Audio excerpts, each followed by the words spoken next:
ये सारा सिस्टम मेरा इस्लामाबाद है। तो फिर निकलती भी जाएगी तो किधर अक्सर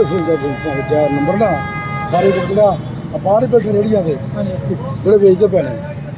इन्होंने एक तो किसी का इतराज नहीं होता मैनू कोई इतराज तुसा कढ़ानी नहीं सरकार के बंदे के भेज देना ना चलो दवो सो है जे दवो ना ये तो थोड़ी जिम्मेदारी है ना तो थोड़ी जिम्मेदारी तुसा अपने दर कढ़ानी में ताजी तो कोई इतराज नहीं लो जी सर जी मैंने कोई तो आप दर कढ़ानी आप कढ़ाओ तुम बरसा जाए लो लो लो ਤੁਸੀਂ ਆਪਣੇ ਵੱਲ ਕਢਾਣੀ ਹੈ ਤੇ ਕਢਾਓ ਮੈਨੂੰ ਕੋਈ ਇਤਰਾਜ਼ ਨਹੀਂ ਕੋਈ ਭਾਵੇਂ ਨਾ ਗੱਲ ਦੱਸਾਂ ਕੀ ਜੇ ਉਹ ਵੀ ਫੜ ਹੋਰ ਪੂਰੇ ਕਰ ਰਹੇ ਕਿੰਨੇ 8